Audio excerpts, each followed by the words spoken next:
There is inner healing going to take place for both the lady, for the guest, and the host. Hallelujah. Jesus answering said to him, Simon, that is the name of the leper. Simon, that's the name. Simon the leper, as John tells us in his gospel. Simon, I have something to say to you. And he said, Master, say on. Look at the attitude of Jesus there. I would like to tell you something. And he stops. You know why he stops? Because he wants to know if Simon wants to listen. A practical step that we can all take. Number one, for all of us who preach, whether that person wants to really listen. And two, for all of us who listen, whether we are ready to receive. We see that beautiful pattern here. Jesus says, Simon, I want to say something to you. And he stops. And Simon says, yes, Master, please go on. There was a certain creditor which had two debtors. The one owed 500 pence and the other 50. 10% of what the creditor for 500 owed. Verse 42, when they had nothing to pay, he frankly forgave them both. Tell me therefore, which of them will love him most? That is Jesus bringing down the works of God in simple human terms. I desire that for my own ministry, that we will be able to reach out to people in simple terms. Simon answered and said, I suppose that he to whom he forgave most. That is common sense. And he said to him, you have rightly judged. Now he turns to the woman, verse 44. I would like to take a small pause there. Why was Jesus going to correct Simon in the presence of this woman? Why was Jesus going to speak to Simon in the presence of this woman? He could have taken two routes. Number one, he could have taken Simon to an inner room and talked to him so that he would not be humiliated in front of this woman. And two, he could have settled the matter with this woman, sent her away, and then spoken to the Pharisee. He doesn't do both. Why? Because there is a lesson for both when he preaches. And according to the Gospel of John, there is a lesson for the rest of the Pharisees there. And the household of this girl, her family was also there. I'm going to show it to you how. Her family was also there. And Jesus had a common message for this family. And before I go into the flow of the written word, I want to quickly bring into your attention the book of the book written to the Romans, chapter 1, verses 16 to the final verse is a symbolization of this woman. Romans chapter 2, verse 1 tells us about the Pharisee. Romans chapter 3, verses 21, 22, and 23 tells us about Jesus Christ and his righteousness. Let me repeat that there. Number one, Romans chapter 1, 16 to the final verse talks about this woman who is morally down. Chapter 2, verses 1 talks about the Pharisee who Paul himself calls out to the Pharisee and says, hallelujah. What is he saying? You who judge, when you do the same thing, you are committing the same sin. And now in chapter 3 of Romans, verses 21, now the gospel of Jesus Christ, the righteousness of God has come, where the prophet and the law witnesses. Don't you see that happening here in this house? The law, which is symbolized by the Pharisee, and the prophet, which is symbolized by Jesus himself, is witnessing the righteousness of God to all men, whether you're a Pharisee under the law, whether you're a sinner under the law. Now the righteousness of Christ has so manifest in Jesus' name. Hallelujah, hallelujah. Let's all be at rest and pray at this moment. Let's all be at a time of rest. Let's not look at each other with a depressed sound. Jesus Christ is doing something amazing. Hallelujah. Praise the Lord. Amen. Now you see, that is why now he goes on to teaching, verse 44. He turned to the woman and said to Simon, do you see this woman, Simon? Look, he turns to the woman and says to Simon. He's turning and looking at the woman now. His focus is the woman.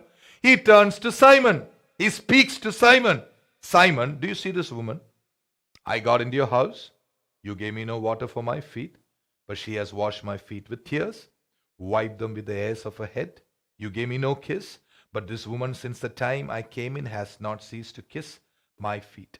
My head with oil you did not anoint, but this woman has anointed my feet with ointment. Wherefore I say to you, her sins, which are many, are forgiven, for she loved much, but to whom little is forgiven, the same loves little. What is that discourse all about?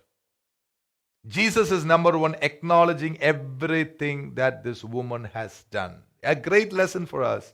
Whatever you do, Jesus acknowledges. Thank you, he says. Thank you for honoring me. Thank you for respecting me. Worship team, you all prepared well ahead. My team or whatever, the tech team, you all prepared well ahead. God has seen every part of it, and God is in love with you. Jesus Christ is in love with you. And now, verse 47, because of the love that she had for Jesus, she was doing all these things. The Pharisee did not have any encounter with Jesus, except that he had heard that Jesus had raised Lazarus from the dead. That's all he had heard. But this woman, we will look into that chapter today. We'll be surprised to know the identity of this woman, who she is. Her sins not only were forgiven, she was rescued from dishonor by Jesus, and she has so much to thank God for. People of God, I want you to know, people who have so much forgiven in their life, which is you and me, their entire sins forgiven, not only from now, but the days to come.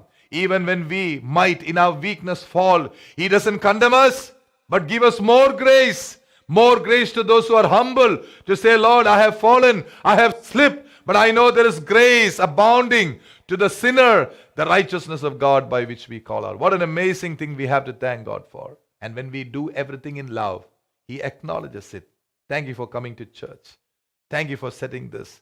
Thank you for preparing a message. Thank you for a song that you said. What an amazing, amazing God that we serve. He acknowledges everything that we do. Now look at this.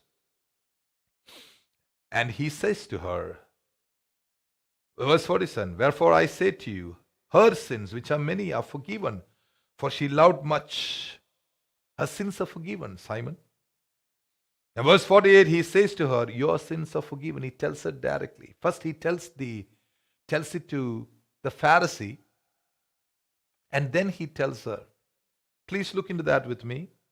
Wherefore I say to you, he's first telling the lawgiver, he was telling the Pharisee, her sins are forgiven. I choose to forgive her sins, Simon. And then he tells her, because she's still under the law, your sins are forgiven. I want you to look at the character of Jesus. He doesn't defy the law there. He doesn't give I don't care for the law. He first speaks to the law. Remember, he was the one who gave the law in the first place. He addresses the law. He tells the Pharisee, the scribe Simon, her sins are forgiven. And now she's under the law. During that time, he tells her, your sins are forgiven. I hope we see the character of Jesus manifest there. We see how Jesus Christ himself manifests the beautiful character of God. God himself has given the law. I'm speaking to children. I'm speaking to youngsters. I'm speaking to the church which is under the authority of God. God speaks to the man of God first. And then he speaks to you because you are under a certain kind of fellowship and authority with the man of God. What a beautiful picture there is. A beautiful picture. Jesus always do things according to the plan and will of God.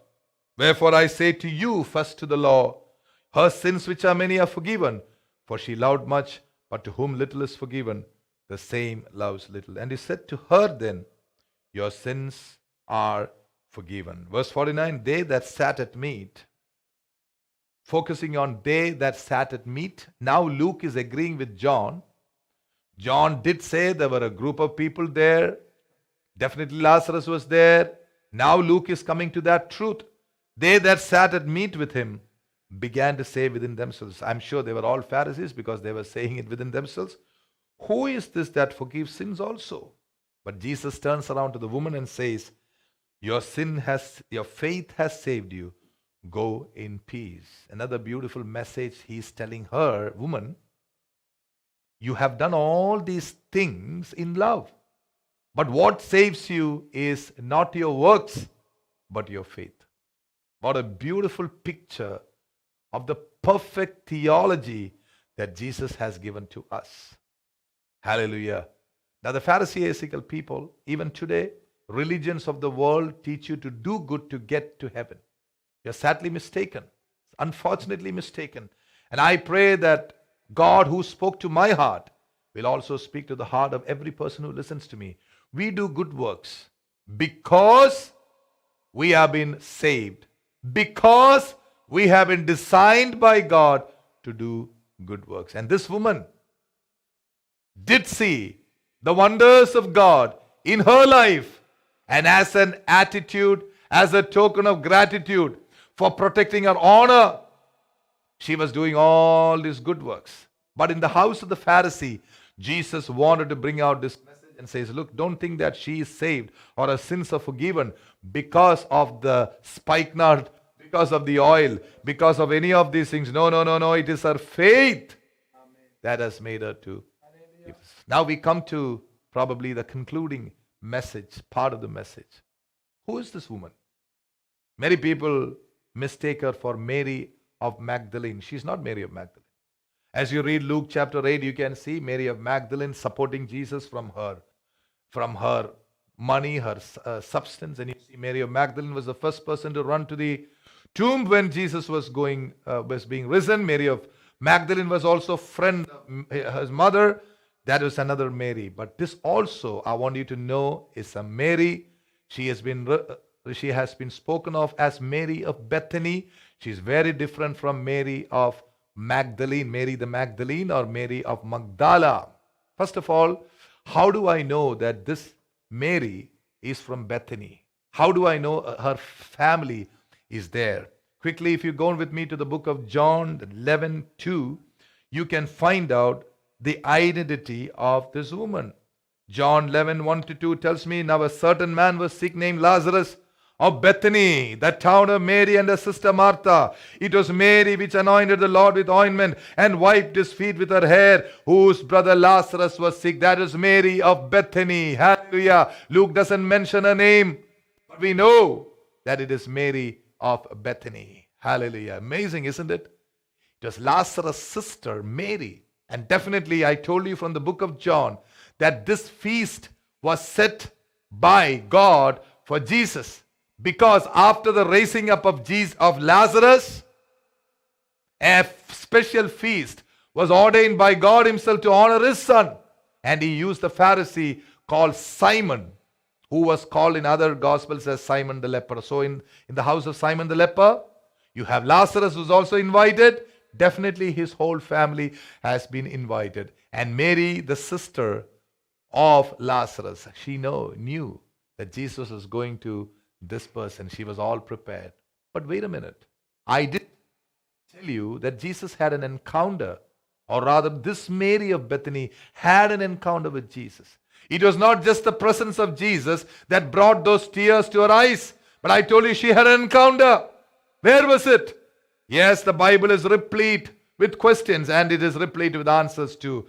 If you will turn with me to the book of John chapter 8, there you see a woman being readied to be stoned. That was not Mary of Magdalene. That was Mary of Bethany, the sister of Lazarus. There John doesn't mention the name, but we see how she was about to be stoned. How do I know that was Mary of Bethany? How do I know? Because look at verse 1. Jesus went unto the Mount of Olives. Do you know where the Mount of Olives was, precious people of God? The Mount of Olives was under 2 miles away from the town of Bethany. Amazing, isn't it? Amazing. I am getting the picture of a family. Martha, the elder sister. Mary and Lazarus, the family. Somewhere along the way, Mary had gone astray. Somewhere along the way, Jesus had picked up Mary from the trash bin. The trash bin of the law had put this young girl into the trash bin of the law, and they were going to use her to throw a big stone at Jesus. But Jesus saves her, rescues her, and tells her, Go and sin no more. I am sure that day she was restored to her family. She went back to Martha. She said, big sister, I'm sorry. She said, told Lazarus, Lazarus, I'm sorry. Because of me, you have a very bad name. And I'm sure she asked Martha to come and meet with this precious Jesus who had guarded her honor. Otherwise, she would have been dead by the stones of the law. And Jesus definitely used to visit that home. That is why she loved to be in his presence. That is why Jesus tells Martha, Martha, she has chosen the best to be at my feet. Martha, you're worried about so many things, but she is not worried about anything again, because she has found that good thing. She found out a Jesus who honored her. She used to go, and now it is the second part of her life. Not only was she honored in front of the Pharisees, Jesus is now openly telling in front of the Pharisees, hey guys, her sins are forgiven of her. And hey guys, I choose to forgive her sins because I and my Father are not in the business of destroying people's lives. We are in the business of restoring souls. Hallelujah. A feast set by God for his Son. In the midst of the enemies of the cross, the devil who was hunting him from the beginning, he started his ministry. Even before that, he was tempted, he overcame. In the private lives, he overcame. Praise be to God. And now he was ready for the outer world. The devil continued to hit him through the Pharisees. Jesus just kept quiet till now a time has come in the house of an enemy who the devil was using. Hallelujah. A prophecy was coming to pass, people of God. You and your descendants will possess the gate of the enemy. That promise was being fulfilled there. That promise in the new covenant is for you and me. Whoever is opposing the gospel of Jesus Christ, let it be known in the name of Jesus. Let the second heavens hear it in Jesus' name. Let the air hear it in the name of Jesus. We shall possess the gates of the enemies of the cross. Amen. Let the Middle East hear it. Let the nations that oppose the gospel of Jesus Christ hear it, because God has ordained a feast for this church, not only in Northeast Philadelphia, not only in Pennsylvania, not only in the 50 states of the United States of America, but all the world. The gospel will be preached from this little tent that always chooses to be hidden behind the Savior, to wash his feet, to be crying with the anointing. So may God help us in Jesus' name. Amen. Amen. So how Jesus himself was given a feast in the house of a Pharisee. I want you to know Pharisees were being used by the devil to kill, to steal and destroy. And they were given the law, which in the first place was divine. But Jesus comes. And I showed you how Romans chapters 1, 2 and 3 was definitely showing. Chapter 1 from verse 16 to the last verse was the woman personified. How chapter 2 verse 1 was Simon the leper personified. And chapter 3 verses 21 onwards, how Jesus Christ, the righteousness of God, was releasing a new righteousness for those who believe. You may be the worst person in town. Put your trust in God. Believe in the Lord Jesus Christ. You and your family shall be saved. A little backdrop. Psalms 23, and we will come back. Psalms 23. My soul he doth restore again, and make me to walk in paths of righteousness for his own name's sake. If you never knew Jesus, or if you knew Jesus but you never had the assurance of salvation, today I pray that you will receive what Jesus told the Pharisee. If the accuser, the devil, is accusing you of something of the past, tell him Jesus has forgiven. And I believe Jesus has already told the devil that, my child of God, your sins are forgiven. That Jesus has looked at you and told the devil his sins are forgiven, her sins are forgiven. And I tell you, if Jesus has forgiven your sins, no man on earth, no woman on earth, no spirit on earth can ever put an accusation on you. Do you believe that Jesus has forgiven your sins? Rejoice today. He has set a feast for you in the presence of your enemies. Why did David say that? David sang that song before he became a king. I love that song. I love to sing Psalms 23 again and again. By the grace of God, I myself have been given a tune for that song. Let this go into our hearts today. My soul he doth restore, again, and me to walk that make within the path of righteousness in for his own name's sake. My soul he doth restore again, and me to walk doth make within the path of righteousness in for his own name's sake. To lead my table. My table thou hast furnished in presence of my foe. My head thou dost with oil anoint, and my cup overflows. To anybody who believes, I tell you, David knew this truth of righteousness. He himself was a sinner at one time according to the law. Yes, he was a sinner in the eyes of God. Psalms 51 tells us about how he came to God and he cried out to God, and how God restored him because of the righteousness of God. We are in the righteousness of Jesus, who forgives, who cleanses, and he will never allow your enemy to point a finger at you. My soul he restores again and leads me in paths of righteousness for his own name's sake. When did David sing this song? Before he was going to be anointed as the king of all the people of God. Not only the king of the 400 people with him, but the king of the whole house of Israel who were under Saul. Can I say this prophetically? A new church move is starting. A new church move where we will focus on Jesus Christ alone. When Isaiah will be seen as a prophet pointing to the coming king, where Moses will be seen as a leader pointing to Jesus, where the scriptures will be pointing to Jesus, a new church move is coming, a new revival in the name of Jesus. He has set a feast for me. He has set a feast for me. My past is hidden, my future is with him. I'll bless the Lord,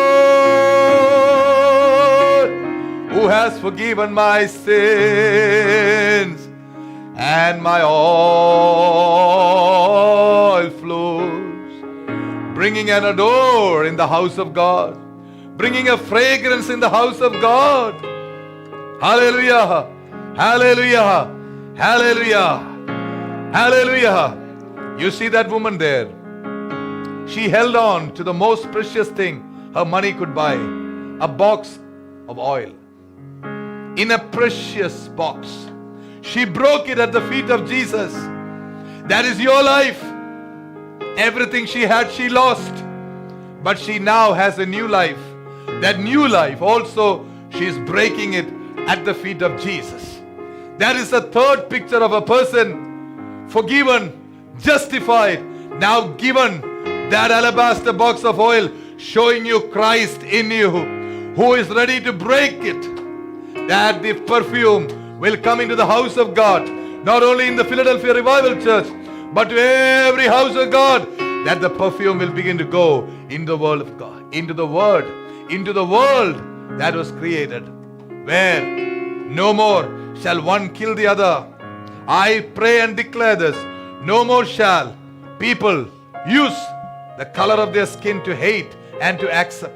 I declare in the name of Jesus, in the authority of Jesus, one nation under God, one nation from many nations, coming in as immigrants, staying here, one nation.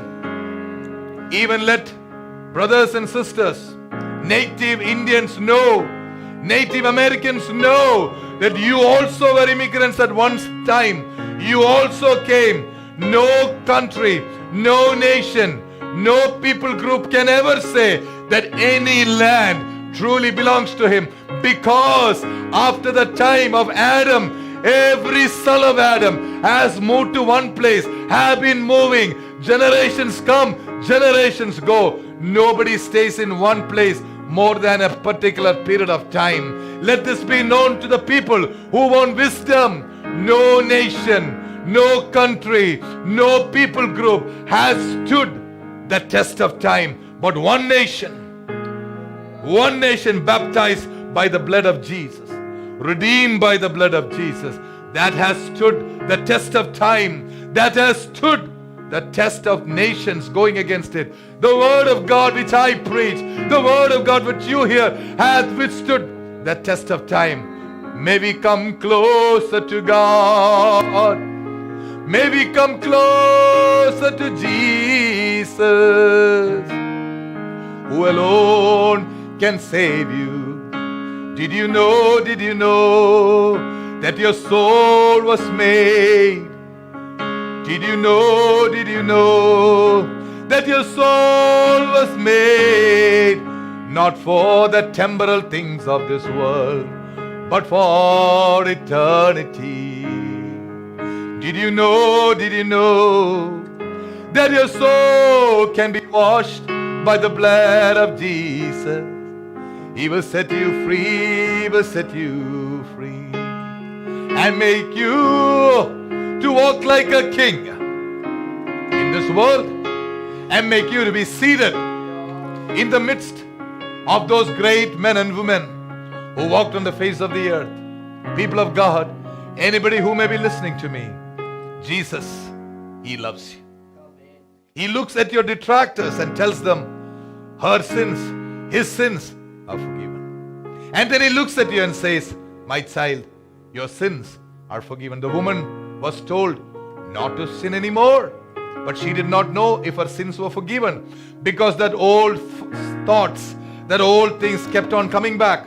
Her old customers kept on knocking at the door, and she wanted a strength. She ran to Jesus in the house with an alabaster box of oil, but now she was going to go back and tell those old dirty customers, I am not coming back. I am not coming back, because the one who rescued me has told me that my sins are forgiven. And then those detractors would come and tell her, but the law calls you sinner. The law calls you sinner. That is why that day, Jesus is in front of a lawmaker, in front of a Pharisee, told her, your sins are forgiven.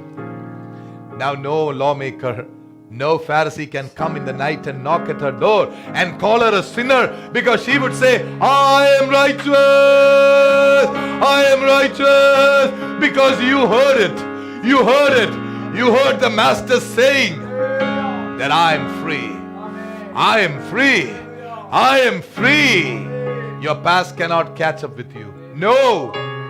And your future is with you and the Lord, who is going to tell, my Jesus, my Savior, Lord, there is none like you. All of my days now to the future, all of my way. La la la la la. My comfort, my shelter, tower of refuge and strength. Let every breath, all that I have, never cease to worship you. Amen. Hallelujah. Praise God. That is the feast that He had set for His Son in that day. That is the day Jesus was beginning to possess the gate of the enemy. That is the day when a new thing was inaugurated. That was the day the Holy Spirit that was upon Jesus was inaugurating the new church. Look at that picture, people of God. The Pharisee, the questioning Pharisee on one side, the sinner lost in sin on the other side. Jesus is standing in the midst. He's speaking to the Pharisee and he's speaking to the sinner.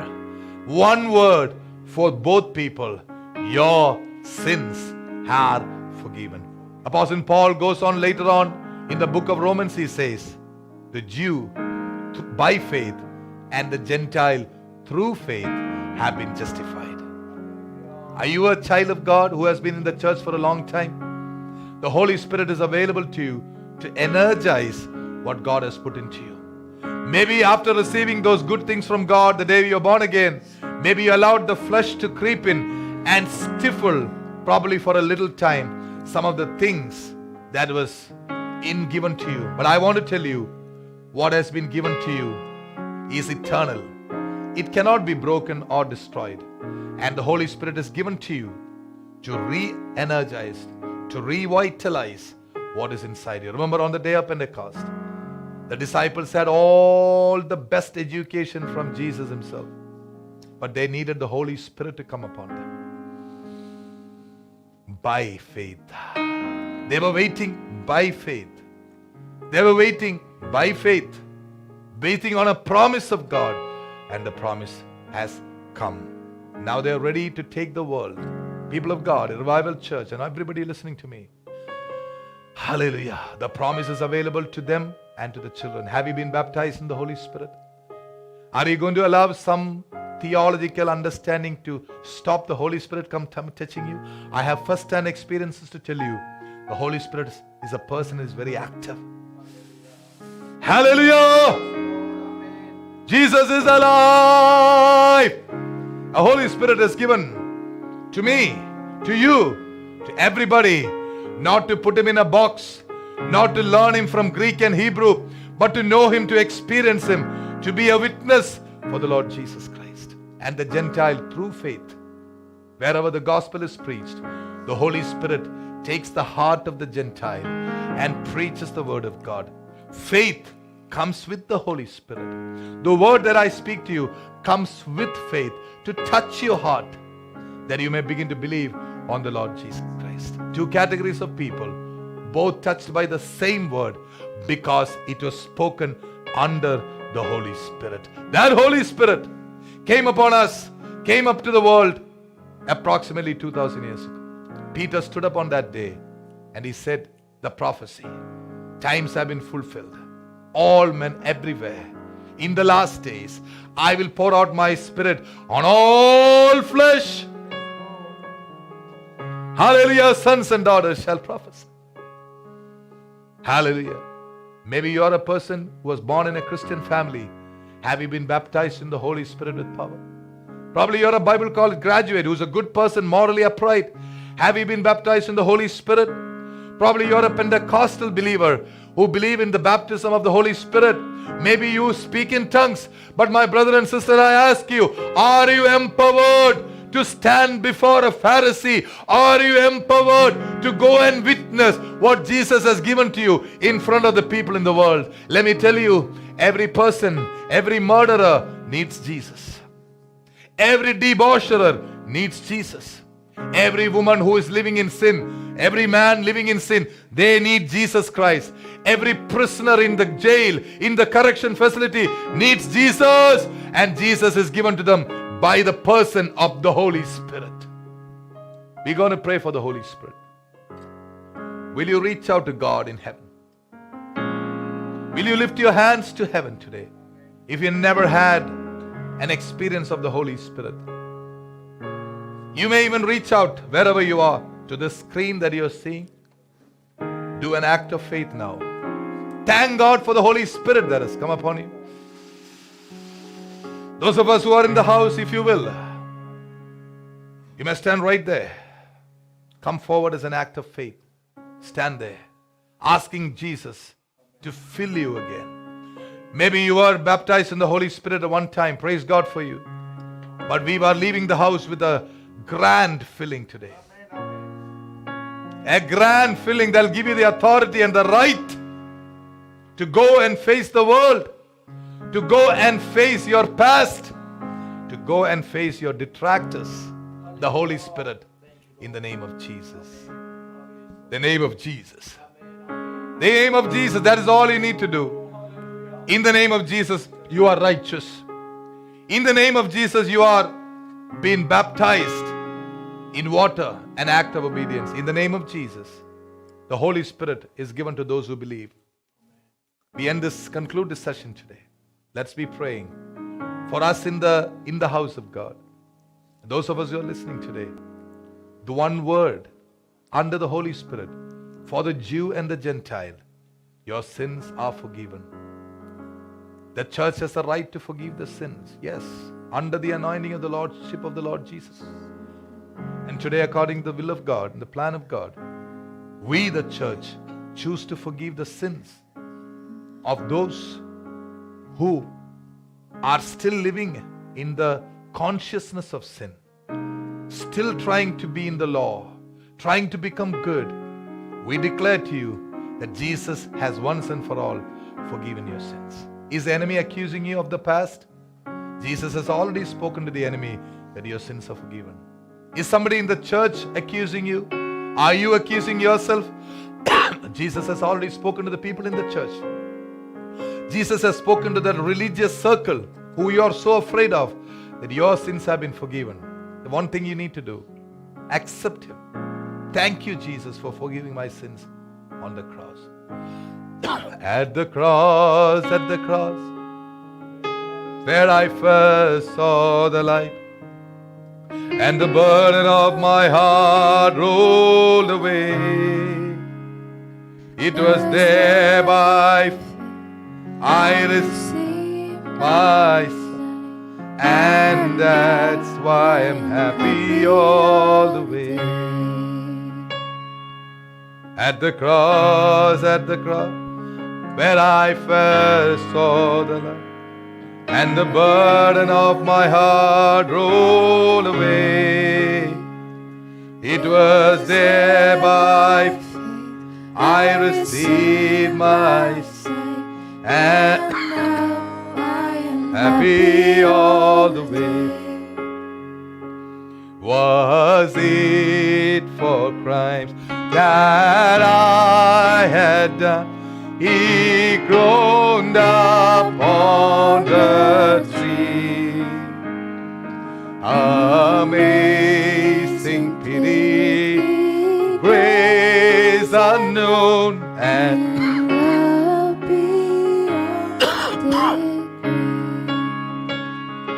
at the cross, where I first saw the light, and the burden of my heart rolled away.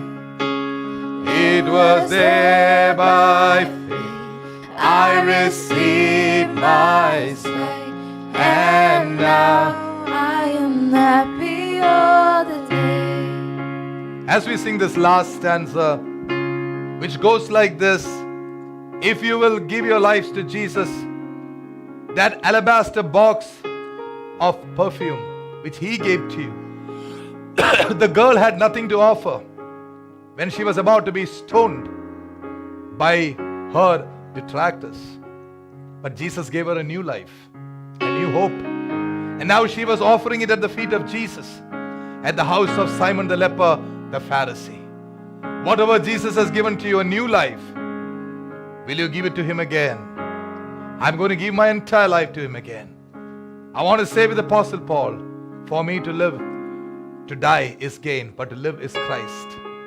If I live for Christ. It's no longer I that live, but Christ that lives in me. And the life that I now live, I live by the faith of the Son of God, who loved me and gave His life for me. But drops of grief can never repay the debt of love I owe. Here, Lord, I give myself away. 'Tis all that I can do. I'm singing again. But drops of grief can never repay the debt of love I owe. Here, Lord, I give myself away. 'Tis all that I can do.